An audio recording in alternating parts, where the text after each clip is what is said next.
But I did want to expand more, seeing as how we're going to talk about MGTOW as well.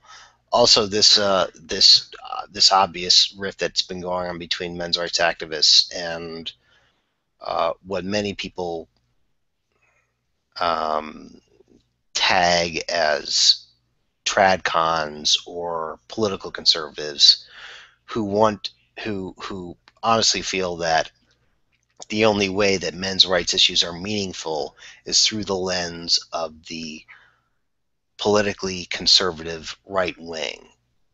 And this, of course, this has been going on for years now. The most notable example is the rift between Bernard Chapin and ABFM.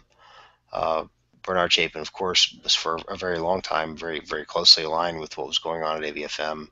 Well, not a very long time, but was at one time closely. Pretty much he and Paul were. I don't want to say they were ever buddies, but they were certainly allies. And this is something really it's something that was brewing even when I first started getting into men's rights 5 years ago. There was the guys who really wanted to go back to this idea where the best and most normal way of doing things is to have these traditional roles, and this is what we should be espousing as men's rights activists. And then you had the people like Paulie and myself, and I assume you, who are like, wait a minute, this should be an all-encompassing thing. You can certainly be gay and be a men's rights activist. You don't have, and you can be someone who doesn't want to get married, who doesn't want to go down this path of being the provider and the protector and having this burden, this role placed upon you, which it can be argued is exploitative of men. And I want to talk about this first, and then go to the other side of the coin with the division between MGTOWs and MRAs, and see how the whole thing is. And I kind of want to illustrate, if I can, how ludicrous the whole thing is. But let's start with the whole TradCon MRA split. I myself have been accused, and I think everybody at AVFM has been accused by MGTOWs of as having some sort of TradCon disease. We want to bring somehow by uh, uh, fighting for fathers' rights that somehow we want to bring men back to the plantation, and women should go back to the kitchen and whatever. And of course it's complete nonsense. Human beings should have a basic human right of seeing their children. This is the example that's brought up over and over again with MGTOWs. And the right wingers or the tradcons are accusing us of being, again, rocking mystery is a great example of this. Men's rights activists, they're being infiltrated by lefties, and they're not. If they're not with these serious hardcore tradcons like myself, then they're really against us. So it really is, especially in the case of the tradcons, where if you don't agree with everything they say, then you must be, first of all, you must be anti-tradcon, and that you are the true enemy of men's rights if you are not a hardcore right winger. Can you answer those charges in your own words? How do you respond to all of that? And I know that you, like many people, have had this conversation many times with people. But just for the sake of tonight and the things we're going to talk about, if you could, in your own words, Yeah, I don't know how much better I could put it. I mean, like I said in one of my, I think I said in one of my videos about this subject that um, people who are coming at this from a right wing perspective are saying that we're traitors. Bernard Chapin has said that we're like, if we're not leftists ourselves but we work with leftists, then we're working with traitors and we're stupid. Yeah, right. And it's the same thing with these MGTOW saying that the trad cons are running the show over at AVFM because we allowed Janet Bloomfield a platform. Yeah, as if Janet Bloomfield is some crazy ass white ringer. right winger. I've met the woman. She's not. She just happens to stay at home mom. Yeah, You yeah, know, and big deal. I don't care. she thinks that that's a legitimate position to hold, and apparently her husband agrees. And whatever, that's their own business. So Yeah, why would I have a personal problem? Why would I make that a problem as far as activism is concerned? I don't get it. yeah. It's I like, mean, like just because she does that with her life doesn't mean that I'm going to look at her and think, oh well, then better get married now. yeah, exactly, right. And if she would never quarrel with you if you decided that life wasn't right for you. I don't, and she's never espoused that for everybody ever. Yeah. She just happens to like it for herself, and she oftentimes mentions that, which is fine with me. I don't care. And what they're both doing is they're like I said in my last video, they're like this is the story of how Franco took Spain. Like they're holding themselves up in their little fortresses of ideological purity, Right. so that they can look down their noses at us, Mhm. and say, oh well, you're cavorting with evil people. We're certainly Right. not doing that. Like okay, but we're you know um, uh, we're actually moving forward. Yeah, we're doing um, things. yeah. We're making an impact. It's like, yeah. And I mean, I've even seen. When when all this came up, I was researching. I was talking with Paul. I was because I watched. Every now and then uh, um, I look at Bernard Chapin's channel, just to see if he's still taking a pot shot at ABFM once or twice a week, and And he, or once he every 2 does it on a regular basis. He's not as obsessed as he was maybe a year or two ago, but he but does.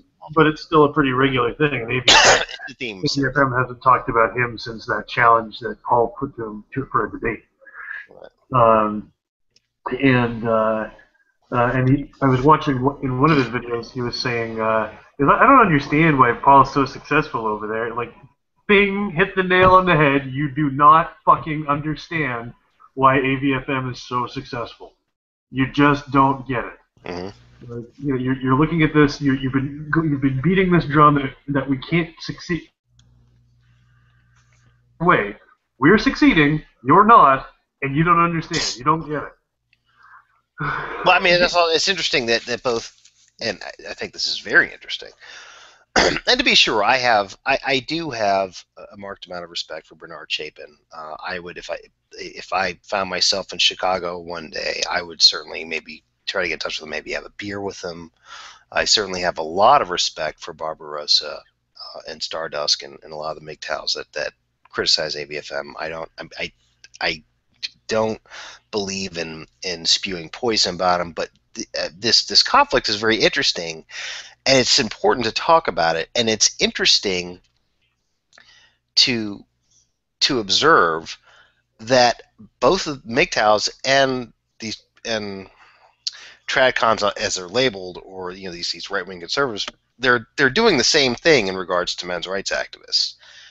It's we don't fit in with their ideas, therefore we must be not just enigmatic or they don't know what to do with this, but we must be worthy of extreme criticism, or we're just going down the wrong path. It's really odd. Well, maybe it's not odd. I'm sorry, maybe it isn't odd. I just think it's worth noting. Um, now that we've talked about the TradCon thing, let's go on to the MGTOW thing. And I hate it, and it's a weird thing. For the longest time, I've avoided talking about this publicly on the radio show or writing about it. I've never written about it. But the MGTOW MRA split is a stubborn feature in the current the current discourse about men's rights, and it just doesn't seem to be going away, and it is worth talking about, and I think that the men's rights activists are worth defending. I am a men's rights activist. I'm also a MGTOW, as are you. Um, uh, Here's some of the things I hear MGTOWs saying about MRAs that I think are just patently false. And we talked about this before just a few minutes ago about how, this charge that we're bickering with feminists and it's not getting us anywhere, and that it's a waste of time, and it's not accomplishing anything. And we talked about how no, it isn't a waste of time. It is accomplishing things. We're changing the narrative, and this is huge. But there's this other thing they say, and that is that MRAs, and specifically A Voice for Men, do nothing to really help men. That there's never been any effort on the part of AVFM to actually help men. And this is something I really do, I must say, I take offense to.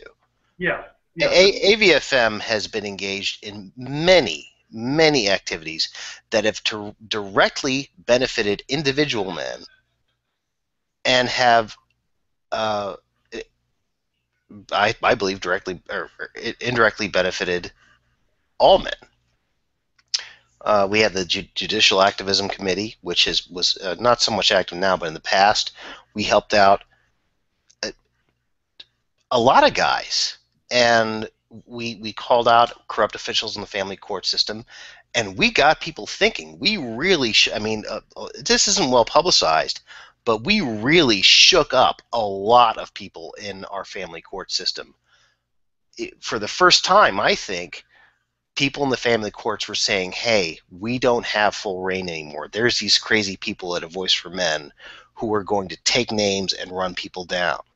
I mean, when you take on people like Mary Kellett, get her fired, when you go after corrupt court officials in West Virginia and different other places in the country, and you know, when you take on corrupt prosecutors, you really make an impact. It's not publicized. The press doesn't cover it like we do, but that makes an impact. When you actually engage in activism like that, that's hardcore, that makes a big difference, and that made a huge difference in the lives of several individual men.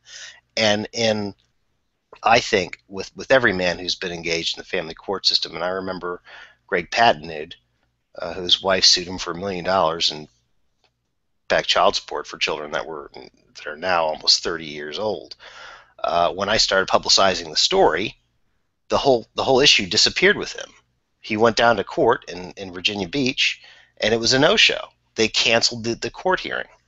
I can't help but think that it's because I wrote an article about it, and the judge was like, wow, A Voice for Men's getting involved in this? I mean, I would like to think that's the case, and I think there's a good possibility that it is. That's not a small deal. I mean, what do you think? I mean, and that's just an example.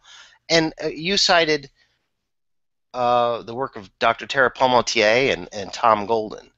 These are two people whose work has affected the lives of thousands of men for the better. They have helped men, especially Dr. Tara. I believe in Tom Golden's a real star too, but Dr. Tara she gets fan mail all the time from men saying, you really helped me out of this abusive relationship. You helped me make sense of what was going on in my life. You helped me. You gave me a map that I could use, a practical map that I could use to get me out of the situation. Yeah. And if it weren't for you, I might be in jail, or I might have committed suicide, or I might be in a completely terrible place right now if it weren't for you. Yeah. So, I mean, and it's like you wonder if these guys read AVFM. Do you not? I mean, it's like you throw all this criticism at AVFM, but have you? It's like you don't even engage. You don't even read. You don't see what's going on. You don't see what we're actually doing. It's really, there's a disconnect there. They just hear about us. Well, they just hear about AVFM and they hear about MRA from each other, and they build a little narrative. It's a lot of projection too. A lot of projection.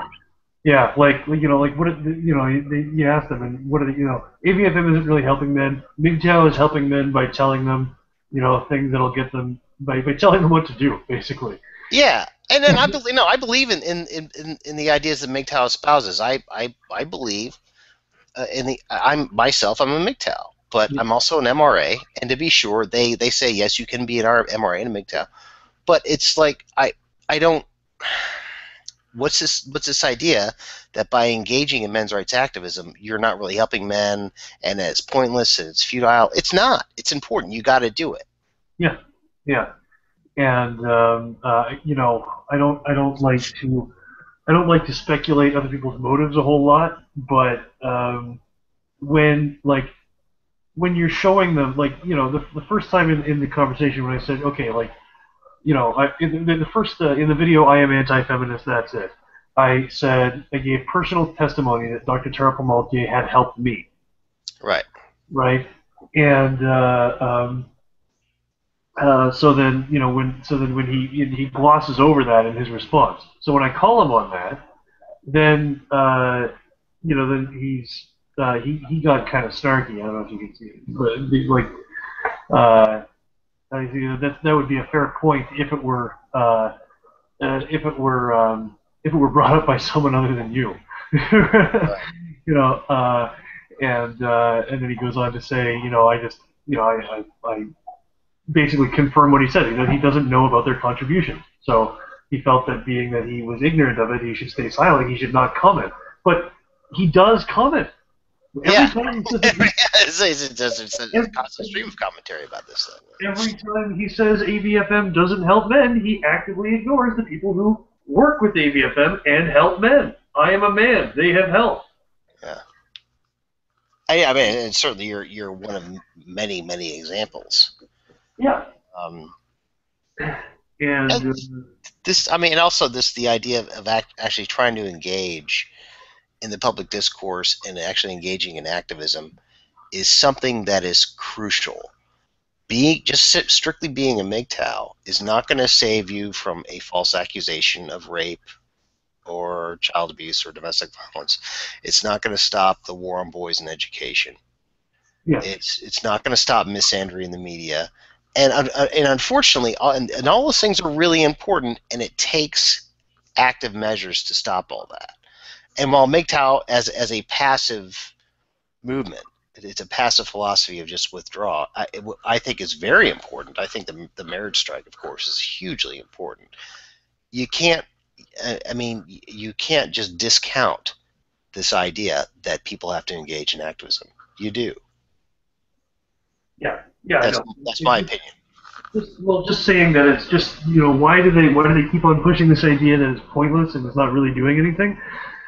You know, like when I was in the punk rock community, you know, when I was younger, much younger, and I saw Jello Biafra from the Dead Kennedys. He came to speak at the University of Alberta, and I went and listened to him. And he said, "Oh boy, I got people coming home here." He said he described this phenomena, the same thing we're dealing with at the MGTOW. He described it as harder core than thou when punk rockers would do it, being harder core than thou. And I think it's a lot of it is they want to be the real deal. Yeah. You know, they want to say that they want to say look at our numbers, look at our YouTube subscriber numbers, look at that. Like, yeah, you know what? If I sat around telling people that they were being the true badasses by not doing fucking anything, I'd probably have a bunch of YouTube subscribers too. Right. Well, I mean, you hear that language all the time. It's like, this is the true way forward for men. And I have no problem with someone saying, listen, I really think that, well, with someone saying that what interests me is just informing men and giving men tools to improve their lives and giving men tools to see things a different way. If that's what you want to do, great. If that's your path, do it. But there just seems to be this, when someone decides to do the other thing or both things, as I've done, then it's like, wait a minute, you're not a true MGTOW. It's like they love to have this label. It says, you know, there are different levels of MGTOW, and like, you know, there's this sort of wishy-washy MGTOW that's also an MRA, but you know what? There's these really cool MGTOWs who have nothing to do with this stupid activism bullshit. And I don't want to put words in people's mouths, but that's clearly the inference that you hear over and over again from MGTOWs. Yeah. That there's just this like there's and it also it borders. Well, I don't think it borders on. I think it's actually evolved to, and for many people in the MGTOW community, this paranoid sense of the other when it comes to MRAs. That some MRAs are going to spoil their party. That Paul Elam is trying to co-opt MGTOW, and he's going to turn into a giant scam. That we're telling them that they have to accept married men. Like, what the Yeah, fuck is that? yeah. Seriously, we're not telling anybody anything. Someone just happens to have a different opinion or a different approach to MGTOW. Now, I have told Paul myself that I personally think that being married is completely at odds with the concept of men going their own way, and that if you're a married man or if you choose to get married after taking the red pill, that you really can't call yourself a MGTOW. But that's my own personal opinion. I didn't tell Paul to fuck off. He didn't tell me to fuck off and die. I still work for AVFM. I'm still the news director. I still do this radio show. I don't. It's not something. It's not like a. It's not like a complete killer for me. I just don't think in those terms. I don't think in terms of black and white. I don't. Yeah. When it comes to that, it's like, okay, Paul, if you want to think that you can be married and still be MGTOW, fine, you can feel that way, but I'm not going to feel that way. And that's where it ends. That's where it ends. It's just, yeah. And that's just it. Is that I'm not trying to. I don't want to tell people what values to have. Sure. I don't want to make value judgments. That's why when I started on, I'm totally about making value judgments and having opinions of my own, but I'm not going to exclude certain individuals from my company or lambaste them because I have what I think is different from what they think, and I'm not going to. I mean, only if said person is going to actively. I don't know if their ideology is something that I feel is hurtful. Of course, like feminists, I think that's a hurtful, hate-filled ideology. Of course, I don't want to associate with feminism. I'm a men's rights activist. Right, but here's the thing with my angle and with feminism, it's I do point out that it is an ideology of hate, but I don't condemn it for being hateful because I'm not being concerned with their bigotry would be a value judgment on my part. Now, if somebody else wants to take issue with them for being hateful towards men, that's fine. I won't stop them. But the reason I point it out is because they claim to be against hate. Yeah, and they are not against hate. They are extremely hate-filled people. Exactly. And so I just want to point out the obvious hypocrisy there, and that's pretty much it. Because you can't get in an argument with them; they'll never accept that they're wrong.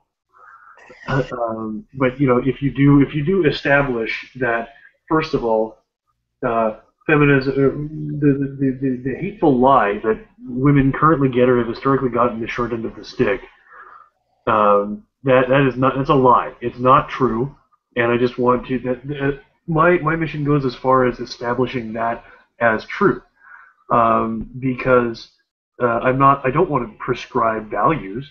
I just want to inform people. I don't want people, whatever decision people make, I don't want them making it on the basis of a lie. It's an extremely good way of putting that. Let's see here. It's 10:22. Let's look at the time. We don't take callers because of the current format that we're in. So we'll just keep on talking here. And of course we've already talked about what's going on with men's rights Edmonton. It's good to get going through a period of change right now.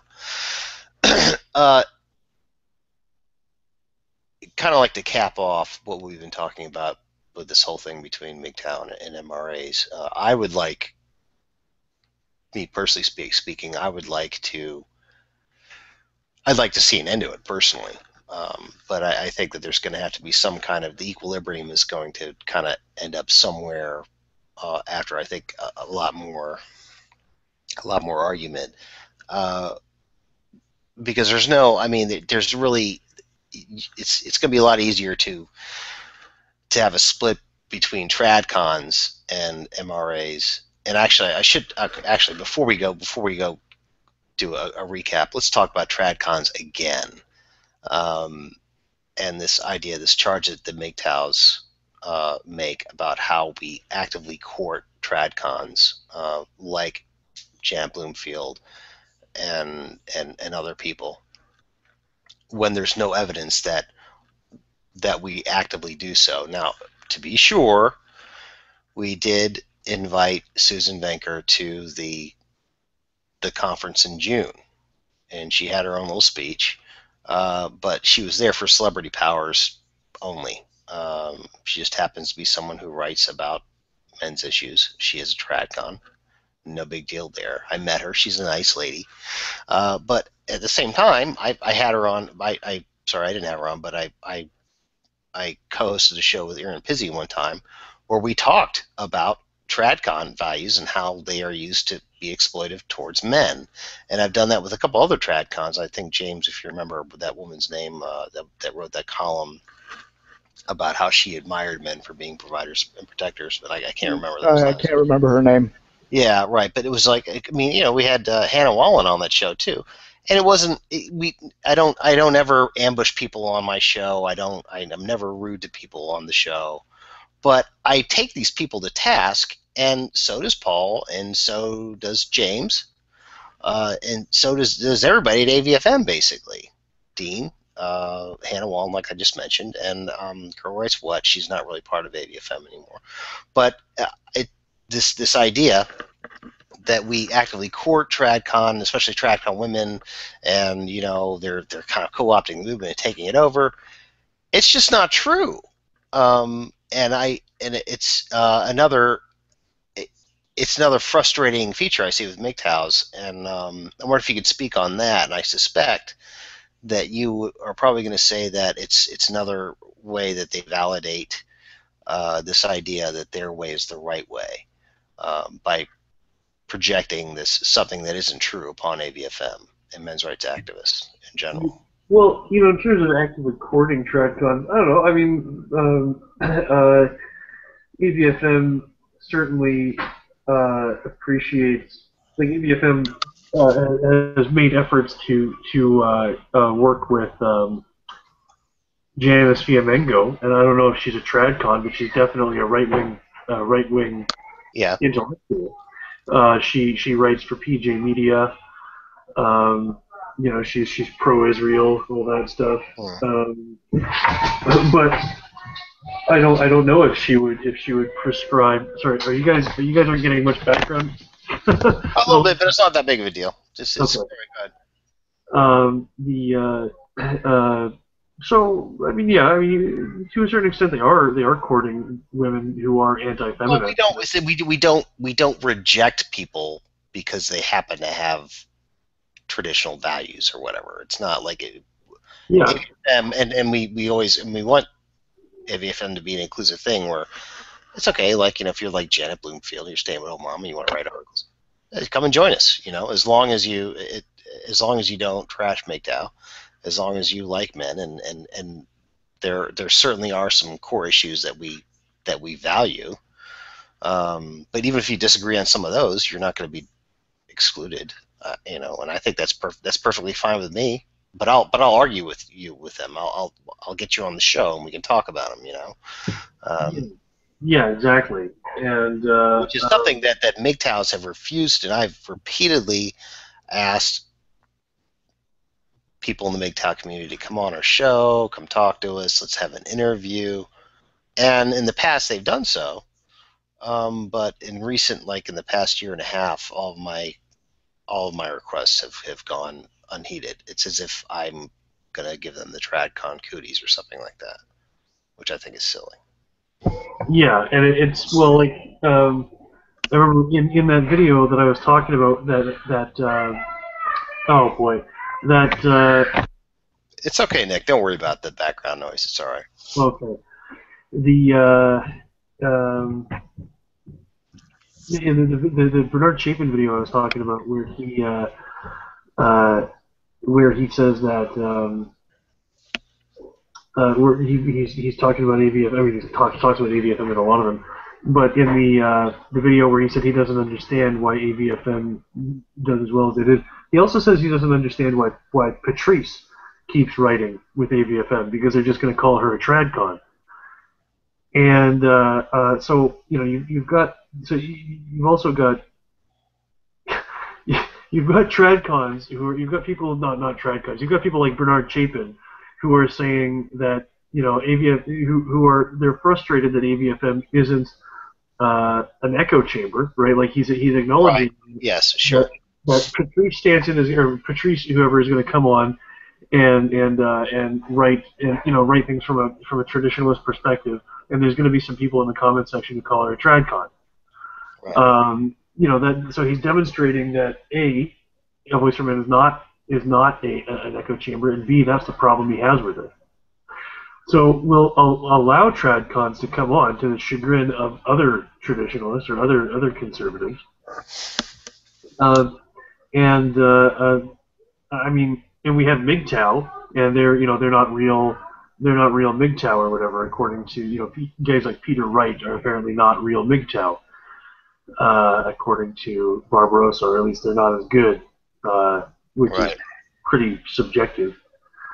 Yeah. Um, Well, again, you had um, but radiation MGTOW, which is I don't know. I'm not sure if I agree with that whole thing. I'm sorry. Go ahead. ultimately, it's just neither of them can understand a big tent approach. They don't understand that if we have people speaking on our platforms, that they don't speak for the rest of us, Right. right? When you look at the way they function, they only associate with a very narrow spectrum Right. of like-minded people, and they don't understand they don't understand when a coalition of different-minded people come together.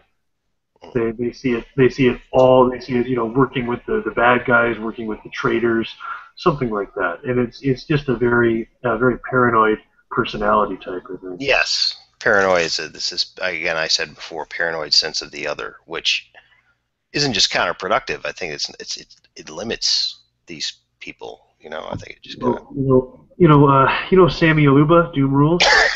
Sammy Oluba. Yeah, he wrote an article or two for AVFM a year or two ago. I'm trying to remember what did he write about.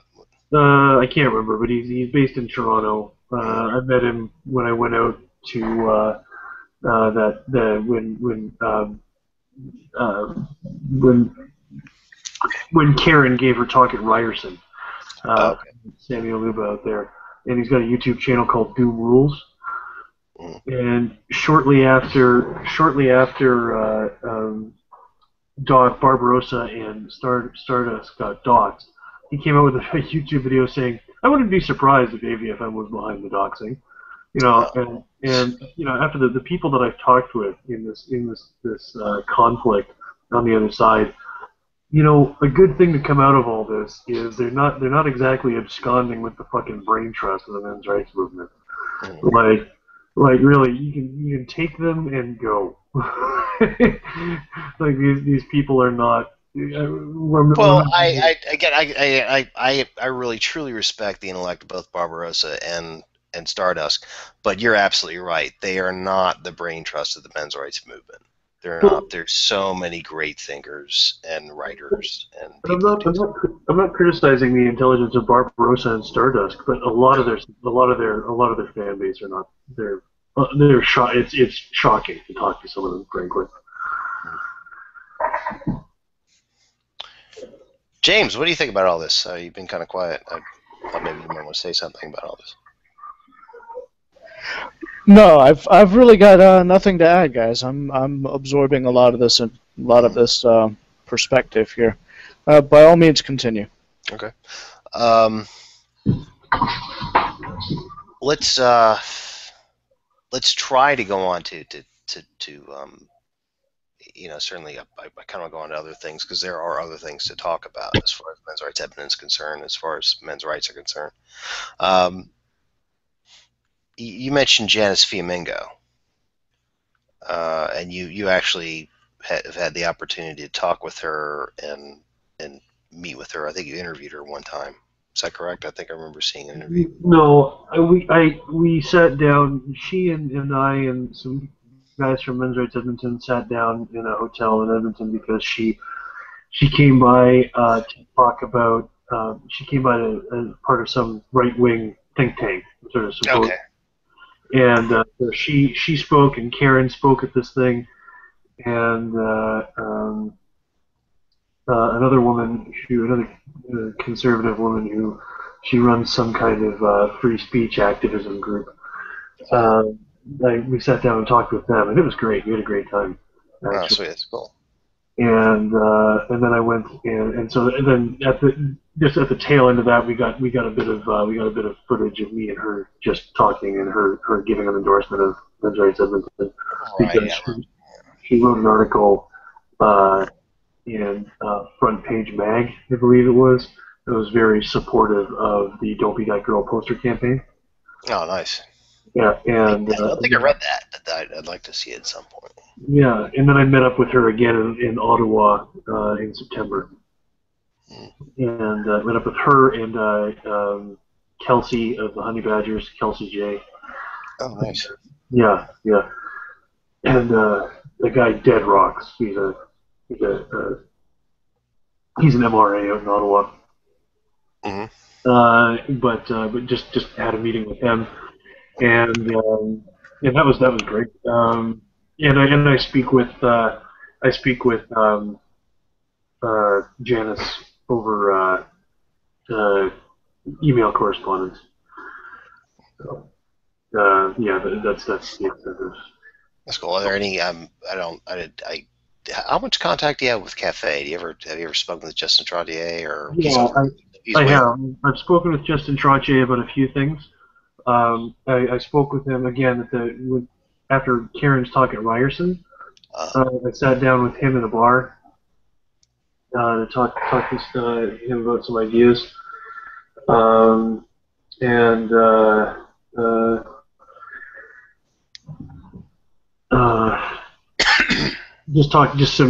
brought up just a couple concerns I've had with him in the past, and he's always been very diplomatic. He's always been very very solid guy to talk to for sure. What problems did you talk with him about? If you want to bring it up, if you don't want to. Well, there was some stuff on Cafe's website because they make very clear that they are not a men's rights group. Right. And there was something on their website that said we are not a men's rights group because we believe all of men's rights have been achieved. And I brought that up with him just as an aside when I spoke with him in Toronto, and he was like, "What? It says that?" Yeah. It's certainly something I would bring up with him too. So I think that was remedied since then. Well, that's good. Yeah. Well, I mean, I always thought that Justin Trottier was a real one of the good ones. Definitely a very effective men's rights activist. Look what Cafe's accomplished. Well, Cafe is not a men's rights organization. Well, the only thing they haven't accomplished is admitting that they are a men's rights organization. They are not a men's rights group, and they are not anti-feminist. All right. Okay. Yeah. I'm going to help them push their line because it's good to have that super the different. I hate to use the term, but diversity of tactics. Sure. Yes. Oh, and you're absolutely right about that, and it's really true. Having very polished people like Cafe, who are always very erudite and always very saying the right thing. Polished is a very, very good word. Well, you're kind of the antithesis of that. yeah, walking around in a sandwich board and Sure, yeah, and it's but what you said is absolutely true. That having different tactics really does, kind of having a different pronged attack. It's crucial, I think. Yeah, and they do what they do. They do very well. To bring it back to what we were talking about with the MGTOWs and the TradCon, is that if they would sort of open their gates to us, then they could be part of that several pronged attack. But you know what? They are anyway. Right? This is another thing. They say that bickering with feminists doesn't do anything and this and that, and engaging in activism is very secondary. But then you see them doing the exact same thing as well. I mean, how many? It's called Feminism LOL. I'm sorry. Say again. Diana's channel is called Feminism LOL. I mean, it's just like they kind of do the exact same thing that MRAs do. Yeah. But they say it's more informative than anything else, and it is, but still they still engage in rhetorical not direct rhetorical challenges with feminists, but they're constantly talking about things feminists say and things that they do, just like we do. Yeah. They maintain, I think, in many ways, the same level of outrage that MRAs do, in many regards, to feminism. And it's like, what I mean, why what is this? I don't. It's just something I don't understand. Yeah, I know. Why separation? Why the antagonism? Don't get it. Yeah, I don't know. I don't know, but maybe it's because we haven't been responding in kind. Maybe I don't know. Right. I mean, or maybe it's just that they hate us because they hate us. You know, which is what I think it is. I think that they're when you listen to them, both MGTOWs or TradCons, they have the real answer. They're really making headway. Right. The only problem is we aren't doing what they want, and that really pisses them off. Like, talking about the MGTOWs talk about going their own way, and the conservatives talk about freedom, freedom, freedom. But they're both interested in telling you what's up. Right. Telling you what you have to do, or you're a bad person. Right, or you're a bad person. That if you don't identify with this, or if you don't go down this road, then you represent the other, or that or again, I keep coming back to this sense of this paranoid sense of the other. Yeah. And you see it both in the TradCons and the MGTOWs. Yeah. It's so blatantly obvious. I mean, it's just sometimes when it comes to criticizing AVFM in particular, and a lot of MRAs in general, it's hard to distinguish between the TradCon YouTube channels and a lot of the MGTOW YouTube channels. So you guys are you're going down the same attack path here. Why? And you know what? Well, again, it's not a big deal. Like if they're going to attract a certain personality type, so be it. Again, it's still going ambient. It's still providing more targets for the feminists to attack, and it's still several groups built with custom specs for certain kinds of people. And I'm fine with that.